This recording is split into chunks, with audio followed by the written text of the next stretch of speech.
G'day and welcome to another program on Accessible Globe TV.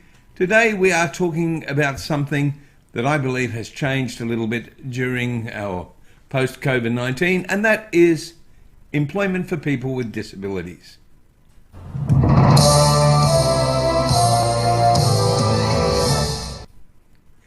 In preparing for today's program, we talked to a lot of people who arrange employment for people with disabilities. And pretty much all of them agreed that the fact that COVID has got employers used to having people work from home has been a really big plus in encouraging them to employ people with all sorts of ranges of disabilities. It's made them confident and comfortable with the fact that perhaps it's in fact a good way to go and opens up the world to more employment. The trouble is, when I spoke to people about it, whilst they were happy to talk to me on the phone, because they were part of large national conglomerates, they weren't able to come on to the program without getting permission from their head offices and so on. And it was just all very, very difficult. So what we did was we spoke to a local group called the Galon group here on the Fraser Coast, and they said that they actually hadn't noticed a difference since COVID-19, but that's because they were already pushing employment for people with disabilities working from home, and they'd already worked out ways to make that happen. As we continued to talk, they said, yes, of course, it would have made a difference. So let's at least have a listen to what Janine had to say from the Galon group. Before we go there, we'll go through that. We'll let you hear what she has to say. She'll talk about how they have structured their company, and then we'll come back and talk about a few other things. Let's have a listen to Janine now. Hello, Janine. Hello. How are you going? Very good. You must be a powerful lady, because I came to interview you and the heavens opened up and the thunder and lightning started. I've had to put 2 earplugs in, and I never do that. So you must have a lot of power, that's all I can say. I was bringing it in for us tonight.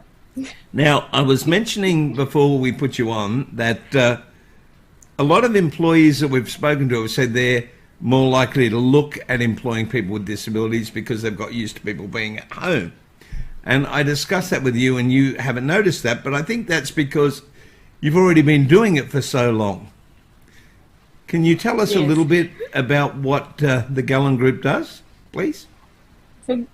So the Galon Group, we formed as 3 independent providers because we felt that, one, we wanted to go into this area and help each other and support each other, but we also recognise that employment's actually a really big area. So it's not just go out, talk to an employer and get a job, because if you do that, you could set someone up for failure. There's so many steps before that you have to do. There's a lot of preparation, there's a lot of assessments, there's a lot of working out what will be the right time, what will be the right way to gently guide, mentor and get someone into a workplace. So getting the job, in fact, is just a small part of the whole picture. And so we realised that we wanted to help each other because it was such a big area to work in. Yep. So when you say that's just a small part of it, what do you mean by that? I mean, there's people that will, especially with disabilities, often can come with a lot of mental health. And so that can mean that to begin with, they'll have barriers. So for example, I worked with someone who struggled to go out of the house, and now we're looking at work and we're looking at full-time study. But to get to that point, there were so many little steps. There's so many things to do. There was counselling, there was schedules that were created to really help the supports around her do what needed to be done without putting her in situations that were quite distressing. And that she's just one of many. Very similar situation with a lot of people. And I guess a lot of areas in government that haven't worked hasn't been that great support that NDIS has. NDIS has a really great platform for people. If it's managed well, if it's used well, people can be very successful on it, and I've seen that. In fact, I got a video, it's on my Facebook page, of my friend whose daughter, and she's with ASD, quite significant when she was younger, still significant, but not to the same degree. She's just started to write her own books. She's also been in a band singing. So she's had supports around her, and that just shows an example of someone who in the NDIS space can do incredibly well. It's a great system. And I don't think we've had it before. I think we've had other systems, but I don't think it's really met the need for a lot of people that have a range of things with mental health, disability, and physical health conditions, all those three. And a lot of the people that I work have all those three areas. You've got health, you've got disability, and then you've got mental health. That's the way it used to be. But NDIS will allow you to kind of work in a way that the person's needs in all of those three areas. I know we don't look at health, but we do consider a person's condition in relation to employment. Take a breath for a sec. You're the longest answer to any question I've ever had. And I keep thinking of new questions, and I can't get a word in to ask it, which is great, really. You go the extra mile. That's what you're saying, really. And there's extra miles that need to be gone to really do the job right. Is that what you're saying? Yes. Yes, it is, because people have grown up and for a long time had systems that have stopped, that have kind of had barriers that haven't allowed them to go to the next stage, or haven't provided that support that they really needed. So someone might need to have someone with them the whole time they're in the workplace. NDIS can do that until they've reached the point that they are independent. Now, so if they're working, you can keep providing support under the NDIS. Is that how it works? Yes. How long for? You have to do this. You have to do the assessments and show the evidence of the need, and you'd probably give a time frame, and that'll be based on whether you have a psychiatrist or whether we do our assessments. Doctor gives the time frames. It will be all assessed, and it might be 6 months. It might be under the fair and reasonable thing, really, isn't it? And I mean, it is. What is the point of getting someone a job if you don't follow up? Because you're just setting them up for failure if you don't. Exactly. And that's what we've been finding. No, we've been finding that people have failed, people have slipped down because they haven't had enough supports. And so they've ended up sort of going towards the more supported type of environments, which is our older structure, where you'd go into places where providers would have supports there, and you'd go in and you'd work, but the pay was, wasn't a lot. So, and there's nothing wrong with those. In fact, we just placed, we worked someone to help him go into one of those environments, because they do have their place. But now there's more variety. So someone who needs one-on-one, we've got someone else who's just gone into employment, and he's got one-on-one. So it varies, and that's the great thing about NDIS. You'll have a wide range of situations that's tailored to the person, whereas before it was, well, this is all we can give, this is all we can do. So, we've got a job for you, we can give you these many hours, but we don't know whether you're going to be successful or not. And often people weren't, because there wasn't enough support. Well, it's great to know that you're providing this book, because I think that's really, really essential. Now, it looks like you do two main areas, and that is you set people up to work for an employer, but the other thing that you do is you even help people become self-employed and set up their own businesses. Is that correct? Yes, and it goes back to that question you asked me about COVID. What do you notice that's different? Well, when you're working in the field of disability, you get very creative. And one of the parts is not everyone's for a workplace. I'm not in the workplace. I'm self-employed. There's a reason, because I love it and I want to be. So some people don't fit the workplace. The one thing that we've been learning when we've been talking around is that employers before that said, well, we can't employ someone with a disability because they can't get into our office, they can't do this, they can't do that, which was sometimes a genuine concern, sometimes an excuse. But what they're saying, what they've learned from COVID is that, well, people don't have to be in here to be productive. They don't have to be in their office to do the job well. And they go, well, maybe these people with particular disabilities will work, and if they're someone who has some issues and they might need to work odd hours, it works now because they can do it at home. Would you agree with that? Absolutely. I think it's changed completely. And an example in my family is my husband. He was a corporate man, get up at night, get up at 7 o'clock, be gone, and then come home, usual 6 o'clock. Now he's at home permanently. His office is one of the rooms that we've set up, and he's on Zoom sessions, Teams, and that's what he does for work now. I've got he to does ask, not go is to the your office husband disabled or able-bodied? Or? He's able-bodied. Okay. But he's just an example of the corporate world, which we talked about. You know, he's always said, why can't I just work at home? I don't understand this. I don't need to be at work. And it took COVID to change a corporate environment. So you call was yourself amazing. NDIS career providers. Now, when I was having a quick look at your website, it said that you work with both self-managed and plan-managed, but there were some things that you needed, like you needed to have as one of your goals achieving employment, or what was the goal? I think it was achieving employment and sustaining employment. Yes. We can go two ways. So some people don't have the employment goal in their plan, and that's okay.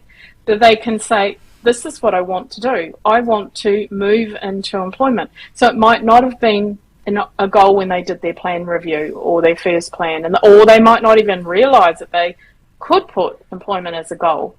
There was no point. They didn't realise. So they might not have a support coordinator to advise them or whatever. Yep. Yeah. And there's a lot of people around that don't even think about it. Don't think that a person who has a disability can go into employment. And that's the sad thing. You know, do you find that, people say, well, it's not in my goal. I have to wait until my next review. And they're a little bit nervous about asking for the goal to be added? Haven't come across that. Most people who want to work have embraced it. Okay. But they don't often, I'll say, is it in your plan? And they'll go, no. And I'll go, is that's it complicated to get it in? No, just at the plan review, just when they have their meeting, they just sit down and say, I want employment and my goals. And then can you do it in the middle of the plan? Well, you can, but that's a plan review. So if you don't have all the evidence, if you don't have more evidence, what you're going to do is you're going to change the plan to put the goal in, but you don't have any evidence. So you need to be careful there, because that means a whole review of the whole plan. So it's kind of best to just use what you've got, use capacity building, because capacity building is about doing what you want to do in life and living to the fullest that you can. And if you identify voluntary work, going out to work, all those other things, then that is part of capacity building. It doesn't what if you're actually need to self-managed? be a Can goal. you use your core funding to do some of it? You can. So there is core funding for employment as well. So that's usually someone like Anita, who's part of our group, who's a support worker, who will then help you to look for jobs and do a lot of those job search and other things, and even go out into the workplace. Where the assessment part, if you wanted to set yourself up to get more funds at your plan review, is under your capacity building part, which is what Kathy and I do. Okay, but the thing is, if you did have to use some of your core and you think, well, maybe that'll leave me short at the end of the plan, hopefully you get employment and you've got a little bit of extra money coming in. That's right. And you're also identifying to NDIS that this is your new way of living. And so with that comes needs, reasonable and necessary, as you said before. I'm now a worker. So with that is these needs that come around that. So you just get the assessments built and created to identify that, and you get your psychologist and who else, or us as well, or even psychiatrist or your GP specialist, whoever's around you working with you, just to identify, now you're doing 5 hours a week. What does that mean? What does that look like? What do you need in order to achieve that long term, so that you don't... Yep. And of course the NDIS will embrace it, because this is really what they want. They want people to have fulfilling lives. They want people to be able to work. And beginning to work... It's one of their goals. It doesn't reduce your NDIS funding, it's just part of life. It's a wonderful thing. It's not like the disability pension where if you work, you lose it. They really want you to have a life that's fulfilling, and that's the great thing about the NDIS, isn't it? Absolutely. Though I will mention that, you know, some people get anxious about their disability pension and all of those. That's okay. We just look into it. You just call Centrelink and that can be addressed as well. And it's usually no you can suspend the yeah. payment for a little while you try something. There's all sorts of ways around Yeah, there's things, all sorts of ways. Yeah, most people are signed off for 8 hours, 10 hours or something like that. And that's what we'll look at. We won't look at further because if we set someone up with too many hours, one, it can disrupt their disability pension, other things. But two, we could be setting them up to fail. People have a certain limitation or capacity. You could overtax them. And we have to... Yeah. You could overtax them. That's right. Yeah. And I've seen that. I've seen that with people, and even when people start working with us, they go, "Oh no, I've not been successful." And I said, "Well, what were the reasons?" And one of them was they were doing 8 hours a day. They weren't doing full time, but they're doing 8 hours a day. Not many people, especially with disability, can do 8 hours a day. So our part would be to it's a big ask. It really is. Yeah. It really is. So we negotiate with the employer that, okay, if you wanted 2 days, but it was 8 hours, so 16 hours, we'd try and spread it and do it that way. Share and the maybe load. make it a little bit shorter. Share the load, yeah. And we'd look at job carving as well, so that it might be a job that is 3 days, but we might ask an employer to maybe cut it in half, and can someone do 10 hours and another person do 8 hours. You still enjoying it? Because it'd be a stressful job, I reckon. And, I mean, it'd be a rewarding job. Does the reward outweigh the stress? Yeah, it does. I don't know. I think I've got a thick skin. I say to people, got a thick skin. Well, disability is a leveller. It helps you become very real at times, doesn't it? It does. It does. Yeah, which is, and that's what I love about it, because people are real. They're very real. I look at other groups, you know. I look at my husband, he's working in his field, and I look in the corporate world. Are you saying your husband isn't real? They're not real all the time. It's corporate. Shh, you don't tell anyone. I listen to their meetings, the way they talk. He's going to. But I listen to their meetings, because now he's home all the time, and I'll hear them talking and that. And a lot of it saying the right thing and doing the right thing. So Yep. Just briefly, can you give me some of the steps that you do to prepare people for employment, just quickly?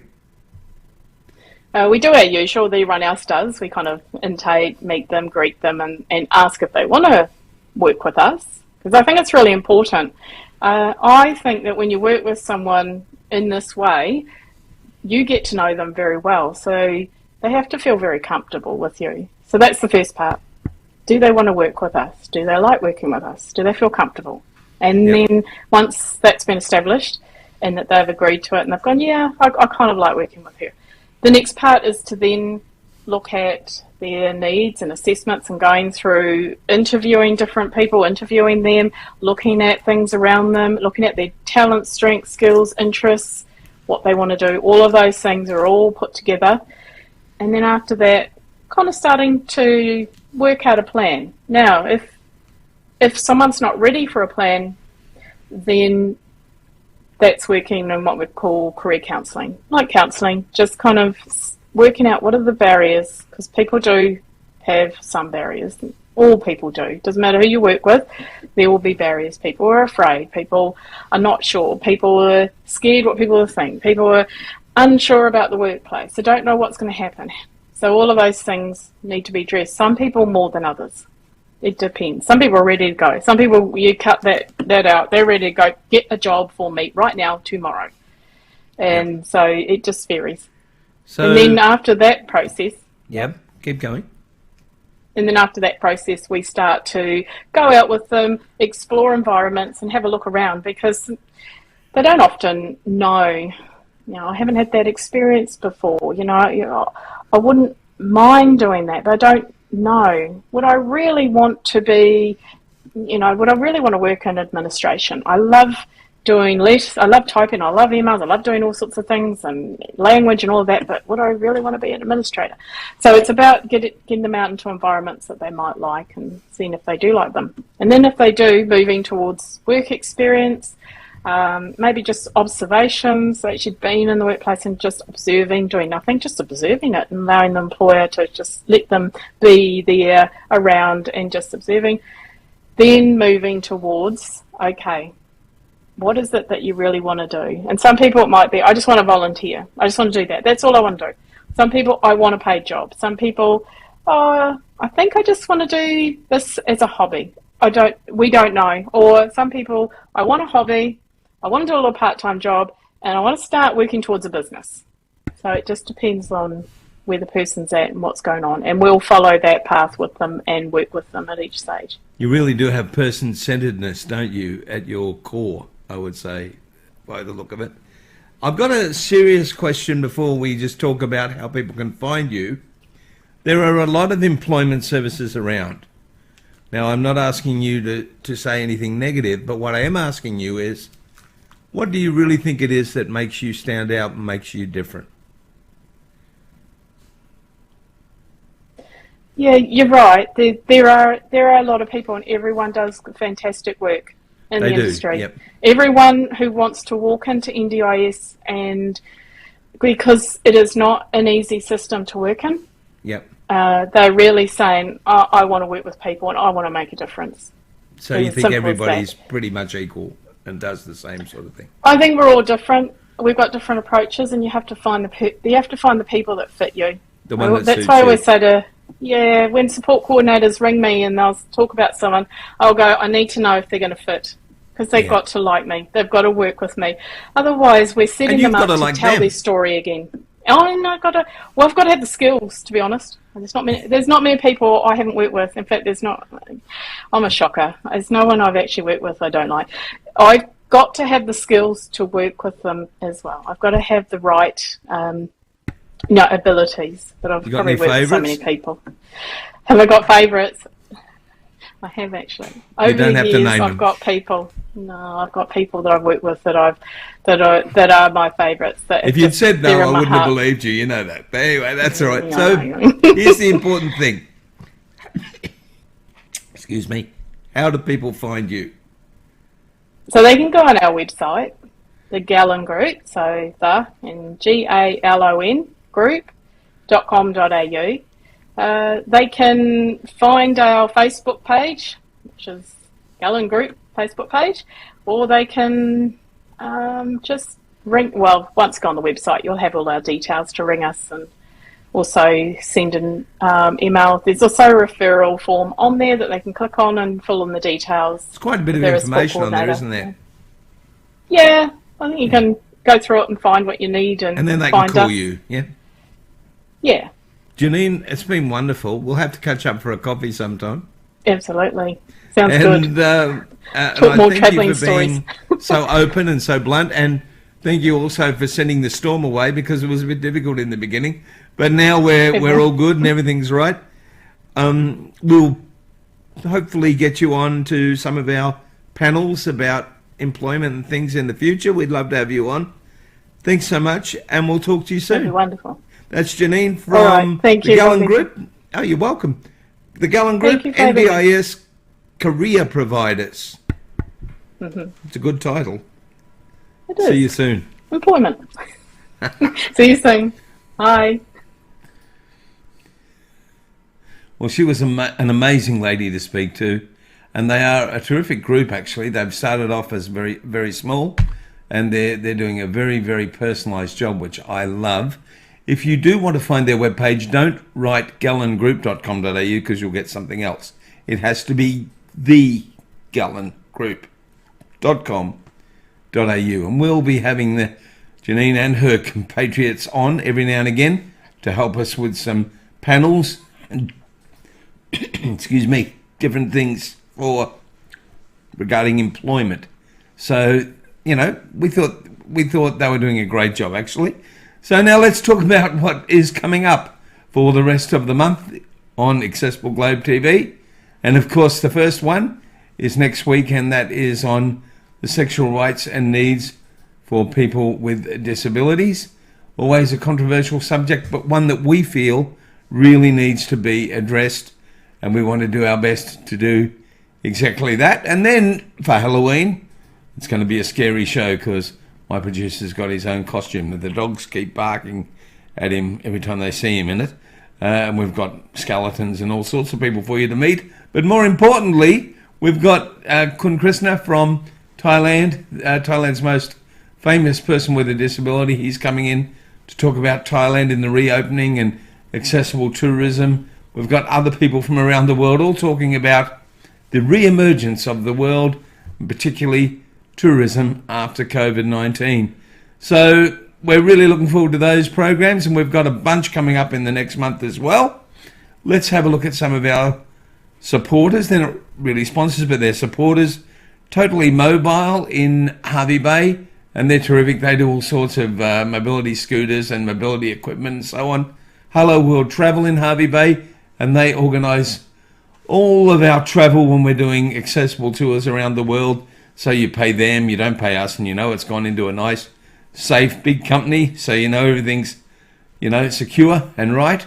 We've got IOMI who do accessible homes, lights going on and off, self-opening doors, particularly special homes for people with dementia and all that kind of thing. Now we've got an interesting one on their travel card. They're not really a supporter of us, but we just wanted to give them a plug because they do corporate travel, and if you have a disability, it covers pre-existing conditions, and they actually give you like a credit card, and you just pay for it. You ring them up. If you go to the doctor, they put the money in and you pay, and it's a great system, and they were really good when I did have some trouble a couple of years ago. Of course, Simple Solutions, we love them. They've been part of everything we do, and they're NDIS. They do training for support workers. They have NDIS services. They have support work. They have what else? They have, Carl. They have accommodation, accessible accommodation, all sorts of things, and and coffee. Exactly. We'll have to show you the coffee one day on one of our programs. They've got a coffee caravan that goes around, employs people with disabilities, gets everyone together out in the community. It's absolutely wonderful. So that's what's been happening. That's what's going to happen. Thanks for watching today, and we'll see you again on, what's today? Yes, we'll see you on Wednesday on Accessible Globe TV. Don't forget to subscribe. Thanks, Carl.